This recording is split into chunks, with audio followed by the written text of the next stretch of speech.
The year was 1887, and the Arizona Territory was a place that baked hope out of a man, leaving behind a brittle husk. Ezra Donovan knew the feeling intimately. It was in the grit under his fingernails, the permanent stoop in his shoulders, and the quiet that had taken up residence in his soul after his wife, Martha, and their little boy were claimed by the fever 2 years prior. He was a prospector, but the only thing he'd found in the unforgiving earth was the reflection of his own emptiness. His pan always came up empty, mirroring the hollowed-out space in his chest where a family used to be. He had drifted south, a ghost haunted by the ghosts of his own making, until he found himself in the dusty, sun-bleached town of Purgatory Flats. The name felt fitting. It was here, in a haze of cheap whiskey and desperation, that he staked the last of his meager savings on a long shot. At a territorial auction held outside the saloon, where maps were tacked to a board peeling in the heat, he bought a mine. Not a promising claim, but a cursed one. The Serpent's Tooth. It was cold abandoned for a decade, known for yielding nothing but heartache and broken picks. It was cheap. So cheap that the auctioneer had laughed as he brought the gavel down. For Ezra, it was not an investment in a future of gold, but a purchase of a final, solitary place to fail. A place to be buried, perhaps, in the silence he had come to crave. The journey to his new property took 3 days by mule. The land grew more desolate with every mile, the saguaros standing like silent, thorny sentinels against a sky the color of faded denim. The heat was a physical weight. When he finally found it, tucked into the ochre flank of a low-slung mesa, the entrance to the Serpent's Tooth was little more than a jagged shadow, a gaping mouth in the rock face. The air that seeped from it was cool and smelled of damp earth and something else, something ancient and still. This was it, the end of the line. He felt no thrill of ownership, only a profound and weary sense of arrival. He tethered his long-suffering mule, Beatrice, to a desiccated ironwood tree, and taking a lantern, stepped out of the blinding sunlight into the gloom. He wasn't looking for a vein of silver or a glimmer of gold. He was looking for shelter from the sun, a place to unroll his bedroll and be swallowed by the earth. The tunnel went back some 20 feet before opening into a small, rough-hewn chamber. The lantern light pushed back the darkness, painting the rock walls in flickering shades of amber and brown. And then it caught something that was not rock. Ezra froze, his breath catching in his throat. In the far corner of the chamber, huddled together, were 3 figures. They were native women, their faces stark and still in the sudden glare. An old woman sat propped against the wall, her face a beautiful, intricate map of wrinkles, her dark eyes holding a weariness that dwarfed his own. Beside her, a younger woman, her daughter, he presumed had moved instinctively in front of a small girl, shielding her with her body. This woman's face was hard, her jaw set in defiance, her eyes burning with a fierce, protective fire that Ezra had not seen since he'd looked at Martha holding their son. The child, no more than 6 or 7, peered around her mother's leg, her expression a mixture of terror and solemn curiosity. For a long moment, no one moved. The only sounds were the drip of water somewhere deeper in the mine and the frantic hammering of Ezra's own heart. His mind, slow and stunned, struggled to process the scene. This was his mine, his property, paid for. These people were trespassers. The word formed in his head, cold and legal, but it felt absurd in the face of the 3 pairs of eyes locked on him. He had bought a place for his solitude, and instead he had found it occupied by the very sort of desperate life he was trying to escape. His first impulse was anger, a hot flare of indignation. He opened his mouth to shout, to order them out, to reclaim his small, pathetic patch of the world. But the words died on his lips. He saw the frayed edges of their buckskin clothes, the finely woven basket holding a few meager roots, the way the mother's hand rested on the child's shoulder, a gesture of absolute, unbreakable defense. He saw not intruders, but refugees. He saw in their silent, terrified tableau a story of loss and survival that resonated with the hollow spaces inside him. He lowered the lantern slightly, the light softening. He was a man who had lost everything. He could not, he realized with a sinking certainty, be the cause of someone else's final loss. He had come here to find a tomb and had instead stumbled into a sanctuary, and he, the owner, was the invader. The standoff continued, thick with unspoken questions and primal fear. The mother, Alawa, kept her body positioned as a shield for her daughter, Kia. Her gaze never wavered from Ezra. She saw what she expected to see, a white man smelling of dust and sorrow, holding a lantern like a weapon. To her, he was the embodiment of the force that had driven them from their ancestral lands, the reason they were now living like rabbits in a hole in the ground. Her people had been scattered, her husband lost in a skirmish with soldiers months ago. All she had left was her mother, the wise elder Ha-O-Zin, and her child.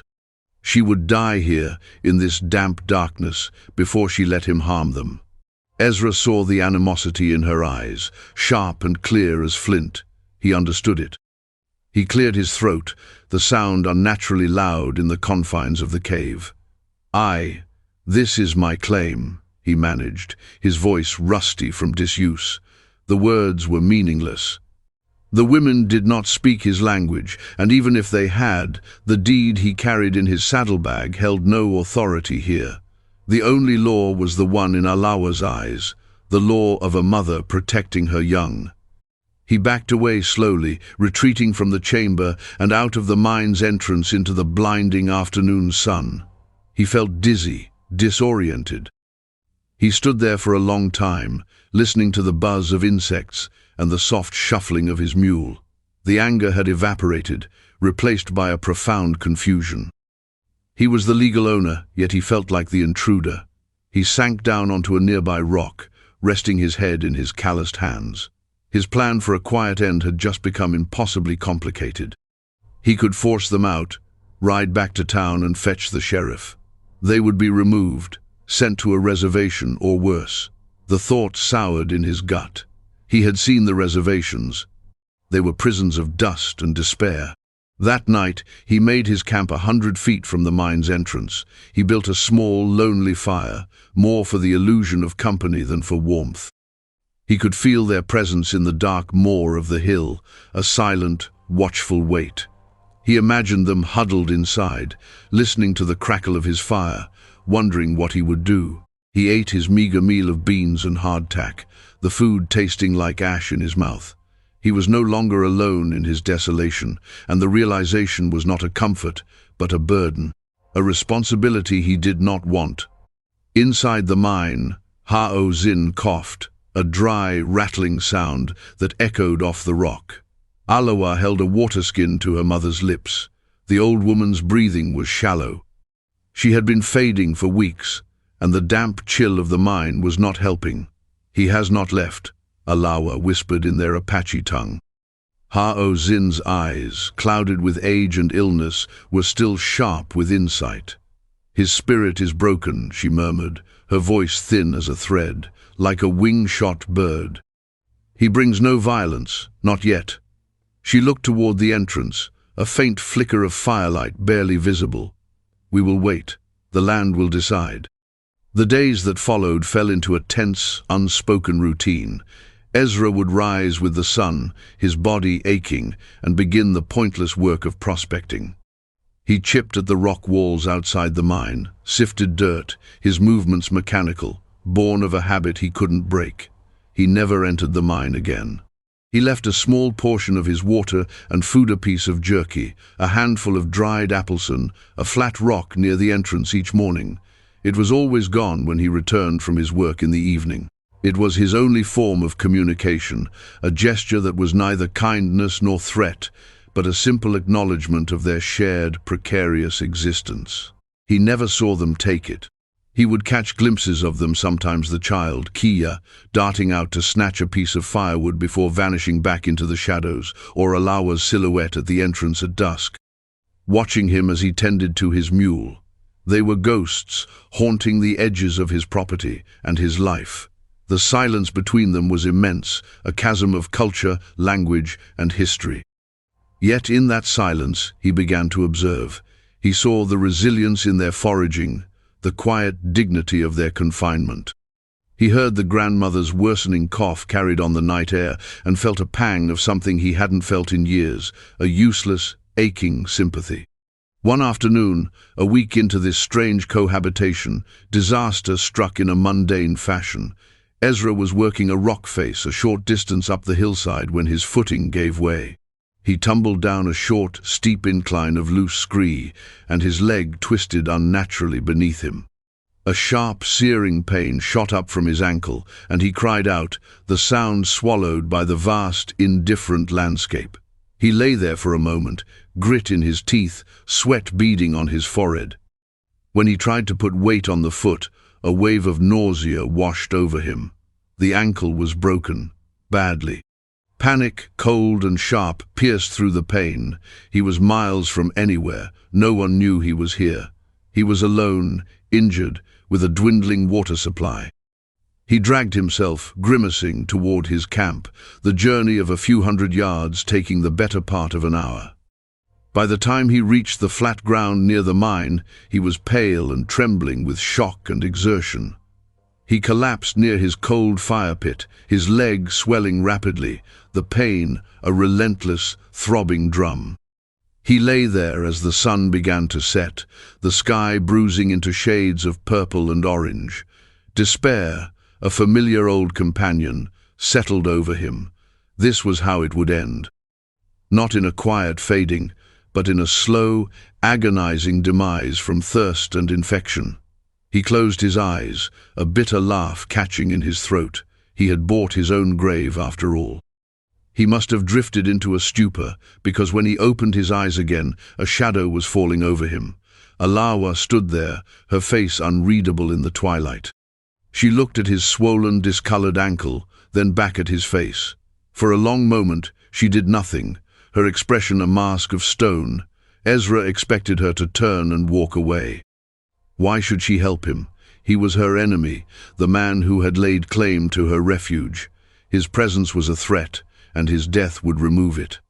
But then, after an eternity of silence, she knelt. Her movements were fluid and economical. She did not speak. She gestured toward his leg, a silent question. Ezra, too weak and pained to do anything else, gave a slight, jerky nod. She disappeared back into the mine and returned moments later with her mother. Ha-O-Zin, moving slowly and leaning on her daughter for support, knelt beside him. Her breathing was labored, but her eyes were clear and focused. She examined the injury with hands that were surprisingly gentle. She murmured something to Alawa, who then left and came back with 2 straight, sturdy pieces of wood from their small pile and strips of buckskin. Working together, they created a crude but effective splint. Their touch was impersonal, practical. There was no tenderness in it, but there was an undeniable competence, a knowledge born of a life lived close to hardship. As Alawa tightened the last strip of leather, Ezra met her eyes. The fire was still there, but beneath it he saw something else, a reluctant acknowledgement of a shared humanity. A dead man would bring soldiers, trackers. A living man, even an enemy, was a known quantity. Theirs was an act not of compassion, but of desperate pragmatism. Yet for Ezra, lying helpless on the ground, it felt like a profound act of grace. For the next several days, Ezra was a prisoner of his injury. He lay on his bedroll feverish and in pain, drifting in and out of a restless sleep. The women tended to him in their detached, efficient way. They brought him water. Alawa learned to brew his bitter coffee over the fire. She would leave a cup for him beside his bedroll without a word. Ha-O-Zin, despite her own frailty, would inspect his leg each day. She made a poultice from crushed leaves and mud that she applied to the swelling. It smelled earthy and strange, but it cooled the fire in his flesh. And then there was the child, Kia. She would watch him from a distance, her large, dark eyes filled with a solemnity that did not belong on a child's face. One afternoon as he lay awake, he saw her scratching in the dirt with a stick. She was drawing pictures of his mule, Beatrice, with a surprising accuracy. The sight sent a sharp, painful memory through him, his own son, Thomas, drawing lopsided horses in the dust outside their cabin. The grief was so sudden, so acute, it felt like a physical blow. A low sound, a choked sob, escaped his lips before he could stop it. Kia froze, her eyes wide. She looked at him, at the tears tracking through the grime on his cheeks, and for the first time the fear in her expression was replaced by something else. A flicker of childish empathy. She looked at her drawing, then back at him, and slowly, hesitantly, she walked over and laid the stick she had been drawing with beside his hand. Then she scurried back to the safety of the mine's entrance. It was a small gesture, but it cracked something open in Ezra. The shell of grief and bitterness he had built around himself fractured. That evening, he spent over an hour painstakingly carving a small piece of scrap wood with his pocket knife. He shaped it into a rough but recognizable bird. The next morning, when he left the customary portion of food on the rock, he placed the small wooden bird beside it. Later, from his bedroll, he saw Kia creep out and snatch it up, her eyes bright with wonder before she vanished back into the dark. The splint, the poultice, the shared water, the wooden bird, these were the first words spoken in their silent world. The chasm between them began to close, inch by painful inch. Alawa's face softened from a mask of pure hostility into one of weary watchfulness. She began to speak to him, not in words he could understand, but with her eyes. They would hold a silent conversation over the flames of the nightly fire, which she now built for them both. One evening, as Hao Xin sat near the fire, her breathing more ragged than usual, she pointed a trembling finger at herself and whispered a word. "Ha, O Xin." Then she pointed to her daughter, Alawa, and finally, to the girl clutching the wooden bird, Kia. She looked at Ezra, her gaze expectant. He understood. He pointed to himself. "Ezra," he said, his own name sounding foreign on his tongue. He had not said it aloud in months. It was a beginning. The names gave them shape, pulling them from the realm of anonymous threats and trespassers into the sphere of individuals. The rigid lines of their separate camps began to blur. Ezra, now able to hobble on a crude crutch, began collecting more firewood than he needed, adding it to their pile. Alawa, in turn, would sometimes leave a small bowl of a savory stew made from roots and a snared rabbit next to his plate of beans. They ate together now, separated by the fire, the silence no longer heavy with suspicion, but with a quiet, shared understanding. Ezra learned that Hao Xin's cough was an old affliction, a weakness in her lungs that the spirits had touched long ago. He learned that Alawa's hands, though calloused and strong, could weave intricate patterns into baskets and mend clothes with the finest of stitches. He learned that Kia's solemnity could break into sudden, silent laughter when his mule, Beatrice, nuzzled her hand looking for a treat. He saw not just a family, but the remnants of a proud people, clinging to their existence with a strength that humbled him. He, in turn, became more than just the white man who owned the mine. They saw him wince in pain, saw the deep sorrow that settled in his eyes when he thought no one was watching. They saw him mend Beatrice's harness with patient hands. They saw him stare at the stars at night, his expression one of profound and unending loss. In his brokenness, they began to see a reflection of their own. They were all survivors, adrift in a harsh world. One crisp autumn afternoon, as a cool wind whispered down from the mesas, the fragile peace of their strange coexistence was shattered. The sound came first, the clatter of horses' hooves on rock, the coarse laughter of men. Ezra, who was reinforcing the support timbers at the mine's entrance, felt a cold dread wash over him. Alawa appeared at his side in an instant, her face pale, her eyes wide with a familiar terror. She pulled Kia behind her, her body once again becoming a shield. 3 riders appeared over the rise. The man in the lead was large and florid-faced, with a self-satisfied smirk that Ezra recognized instantly. It was Garrett Vance, the town land agent who had overseen the auction. He was flanked by 2 rough-looking men with rifles resting easy in their saddles.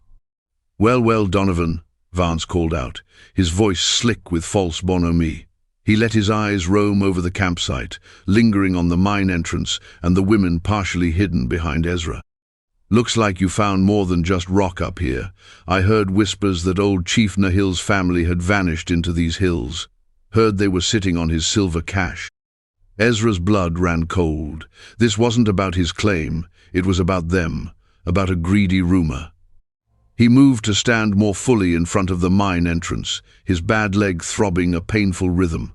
"There's no silver here, Vance," he said, his voice low and steady.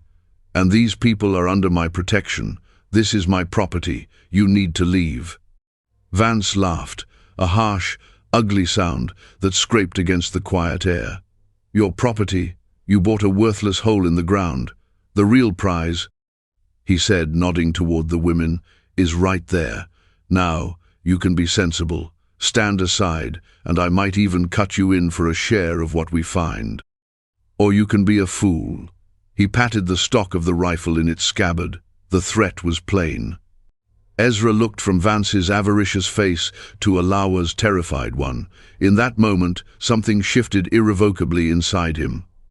The weary resignation that had defined his life for 2 years burned away, replaced by a clean, hot anger. These women had shown him more humanity in a few weeks than he had received from his own kind in years. They had mended his body and, in their quiet way, had begun to mend his spirit. He had come here to die, but now, standing between a helpless family and a greedy man, he found something to live for, or at least something to fight for. "I said leave," Ezra repeated, his voice dropping to a near whisper, yet carrying more weight than Vance's bluster. He picked up a heavy pickaxe that was leaning against the rock, his knuckles white around the handle. He was one man, crippled and outgunned, but he was no longer broken. Vance's smirk vanished, replaced by a sneer. "Have it your way, Prospector."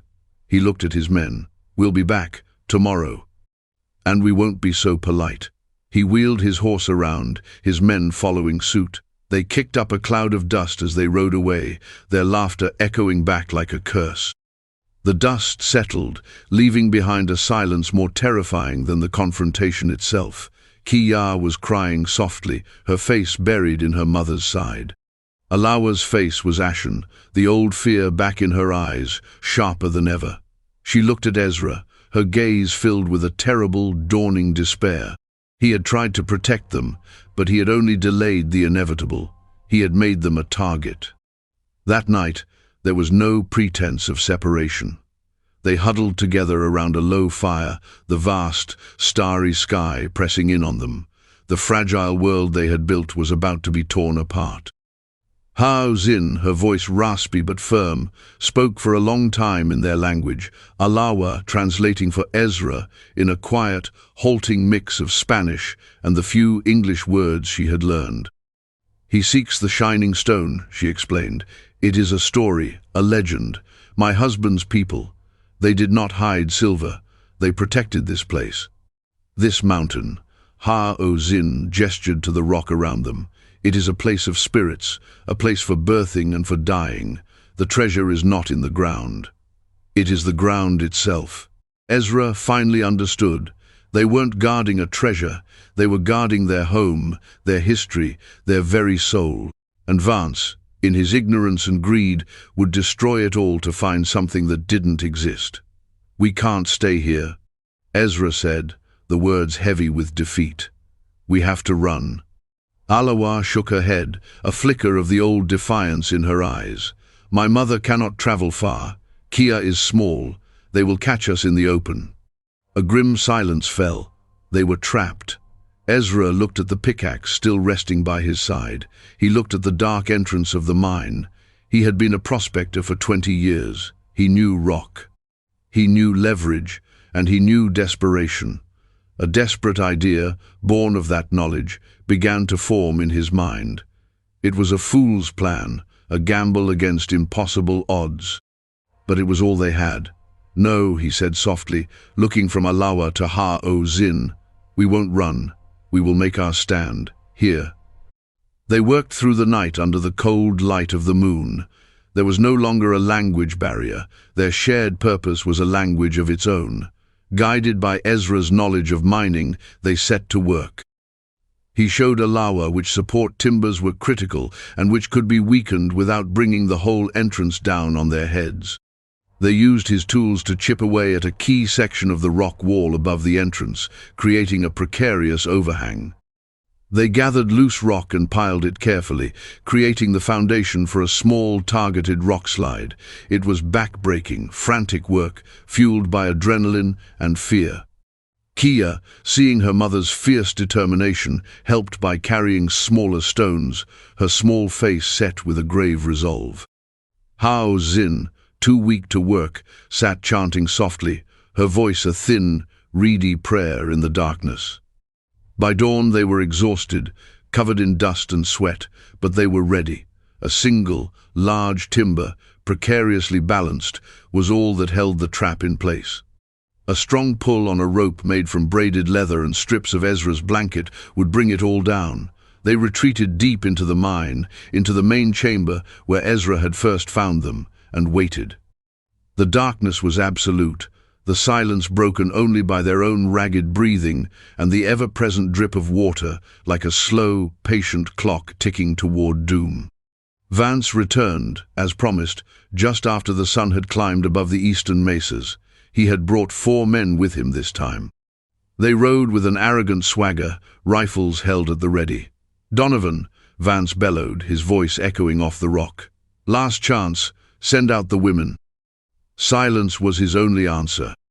"Fools," Vance snarled. He dismounted, gesturing for 2 of his men to follow him toward the mine's entrance.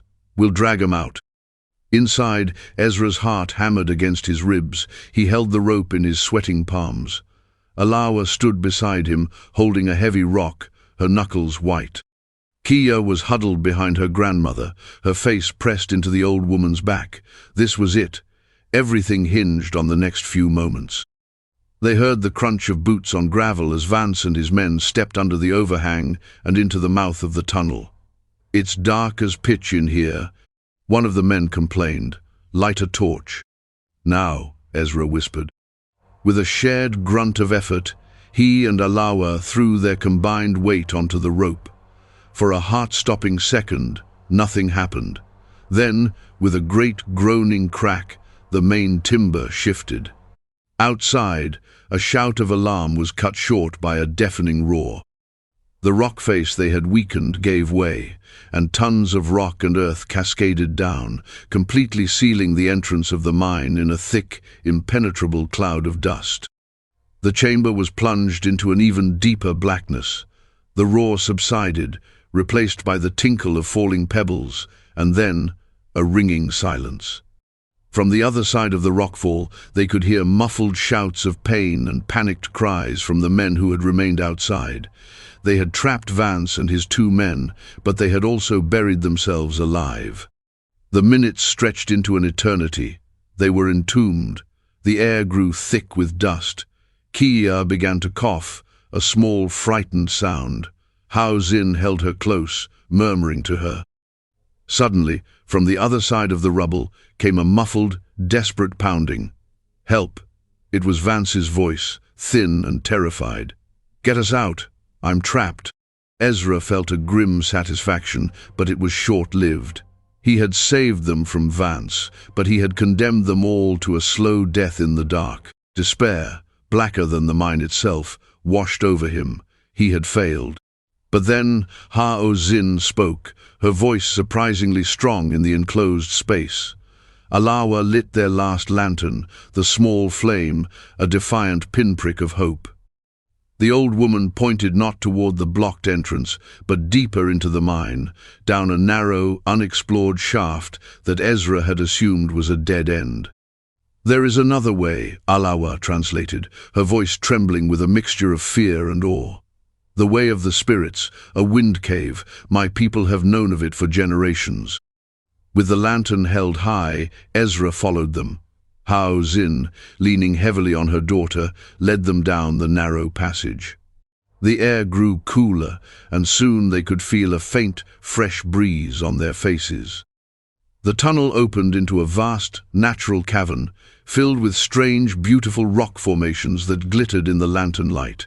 And there, on the far side, was a sliver of daylight. It was a narrow fissure, a hidden exit on the far side of the mesa, invisible to anyone who did not know where to look. They were free. When they emerged into the sunlight, blinking like newborns, the world felt different. The air had never tasted so sweet, the sky had never seemed so blue.